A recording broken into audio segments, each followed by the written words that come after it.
At kung blind item sa hanap mo, pwes talasan ng isipan at pagganahan pagiging marites dahil nandito ang segment na inyong kinuhumalingan at pilit na hinuula ng Daho!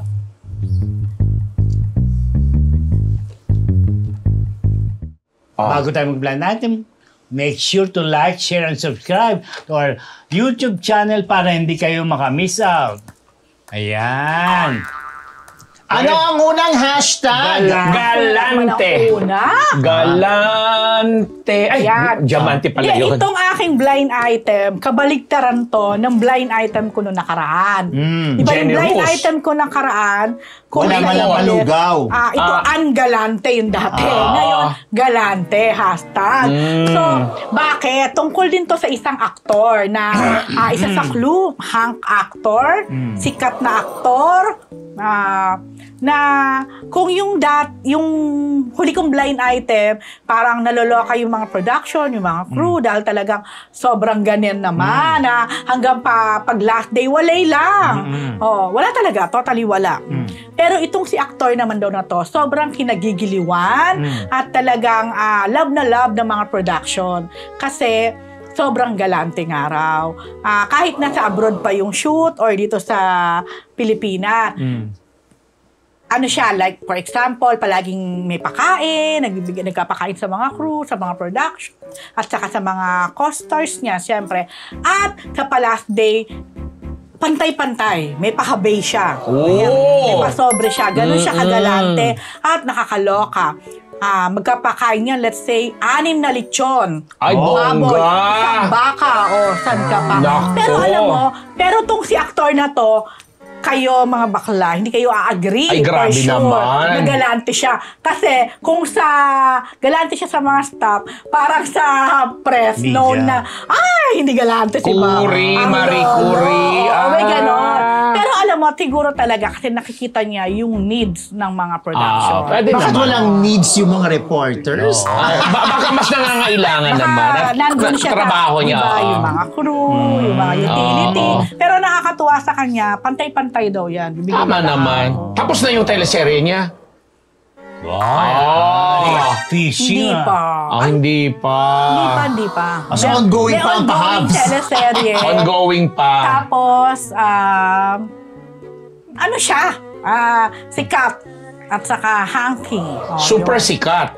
Super sikat. Alam ko na. Kilala ko. May idea na ako. Yun na.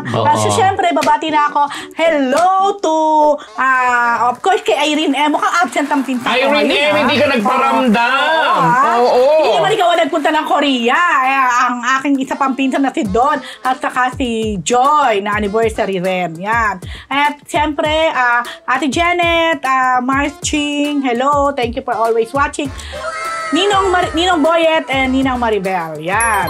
And happy birthday kay Ninong Bob sa Australia. 6 na lechon, grabe daw. Halimbawa lang siguro yun. Hindi totoo. 6 talaga? Sa dami naman ang production. O basta sa birthday mo, hakin yung ulo, ha? Magpapadala si actor.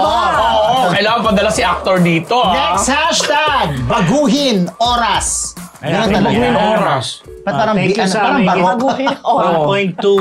Baguhin oras? 1.2 live viewers. Kasi nga, ini-schedule ng production yung pagkanta ng theme song na isang singer-actress ng umaga, alas 10 ng umaga, gano'n. Para maayos, di ba? Nag-imbita yung production yung namamahala, nag-imbita ng media at mga TV, chuchu. So, habang waiting na yung mga, andun na yung mga TV before 10 kasi dumarating naman minsan on time yon. Bago dumating yung actress, nagdatingan yung mga advance party, pinapunta pa ron. Para check na kung ayos na, para pwede na ba akong pumunta dyan and everything, ready na ba lahat. Ayun. Nabanggit yung presence ng media, TV. May media na naman. Nagulat. Bakit wala mo kami sa akin niya? Pabaguhin mo oras, gawin 10 p.m. dating ko. Sabi mo may emergency. Para hindi niya madatnan. Para naman yung maiwasan. oras niya. Grabe naman 10 p.m. yun. Hindi man lang ginawan 2. 10 p.m. talaga. Kahit naman. Din, ang tanong, nagtagumpay ba siya na nabago yung oras? Siyempre, sikat siya eh, di ba? Oh, grabe ito. Binalikan siya ng mga Sikat na press. yun. Bumalik pa rin yung press. Pagkatapos na. Kasi pinareschedule, kumbaga. Bagoy mo yan. Siyempre, Bakit ayaw niya makakita ng press? siguro maraming tinatago or what. Yun na. Ay, sa umaga yung trabaho lang ang aking pinunta rito. Hindi ako pumunta rito para 10 PM makapag-interview. nagpunta. So, hindi naman siya umiiwas kasi Hindi siya may iwas. contrary doon sa BI ni PhD na galante na alam mo yun. Kumbaga. So, baka iniisip niya, nagpapaham Hindi, siya. ko hindi siya galante sa press. Teka lang, wait. Actress to, sorry. Senior Oo. actress. Oo. Kasi kakanta eh. Siguro Senior sabi nga may recording, di ba? Are you listening? May Ayun na, thank you. Happy birthday lang to sa niece ko na nagluluto sa pag-weekend tsaka sa gabi. Si Veronica Nardo Agasen. At yung hi to my sister in Michigan, na si Nardo Proctor. Tsaka yung one priest. Ano bang clue? Ay, Diyos ko, bahala na kayo. Hindi ako, Nose namin. Dahil rin. I'm tired. Pagoda na. Anyway, eto hindi na nakapag-check. tayo. Hashtag takot iyan. May kinalaman nito sa isang napakasikat na celebrity na kamakailan pala. Sikat Oo, na tawag dito. Kamakailan ay nakaschedule palang interviewin din ng isang equally sikat din namang host sa isang program. Kaya lang, may mga issue yata na parang hinahadlangan nitong isang celebrity. Hindi naman celebrity, nag-alarm na ako, una pang bedtime na raw. Hinahadlangan ng parang humahawak ngayon dito sa sikat na male celebrity na to. Na, nang malaman na may interview ganito, wag ka dyan magpa-interview kasi mauungkat na naman yung issue kay ganito, chuchu-chuchu, and so on and so forth, na dahil yung host na yon, yung male host na yon, napaka-vocal sa pagsasabing may mga advokasya pa siya tungkol sa tamang pagmamahal sa pamilya o kapamilya. O, di ba? Sabihin na natin, pamilya to.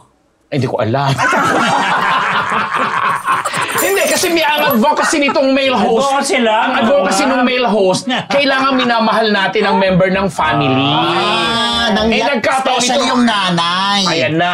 Ayan na, yung, alam mo na. yung i-interviewin, may kinalaman yata doon, biglang hinarangan nung isang na wag Parang ka gets dyan. ko Yan na na. kung sino. So, Pati yung host. parang may pananakot ngayon. Kaya, hindi natuloy yung interview. Sayang lang. Kasi siguro... parang hindi pa siya na-interview, no? Ma- Yung meron host nga. pa naman na yun, napakamakananay. Yes! So yan ang sinabi na nila. Ang ganda nung clue, ha? So, dahil nga siguro takot daw yung honorary. male celebrity na yon na male celebrity na yun na ma-interview nitong host na to kasi baka nga mapunta doon, especially maboboljak siya, maaano siya. Makananay nga. Yeah. Sobrang mahal na mahal ang kanyang ina. Yun lang, nakakahiya, nakakaawa rin naman kasi parang ngayon hindi na masyadong pinag-uusapan ito ngayong celebrity na to dahil na iba na, kahit yung babae, kahit yung babae na laging kasama niya, But anyway, giveaway na po yan. Binigay ni Mr. Fu at saka ni PhD yung clues. Bahala na po kayo. Diyos Marina Banggi po sa Indogabos. Mga kapwa ko, Ragon, ako, Girl ba Bicol. siya?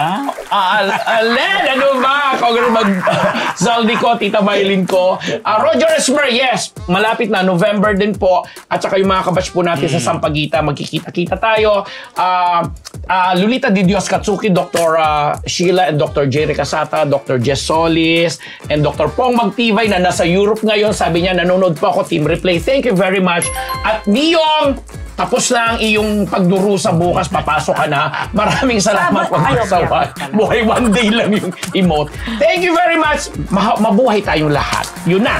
Dahil dyan, ang susunod na hashtag, wag kang lalabas. May connection ba ko sa Parang pelikula. Pandemic ba yan?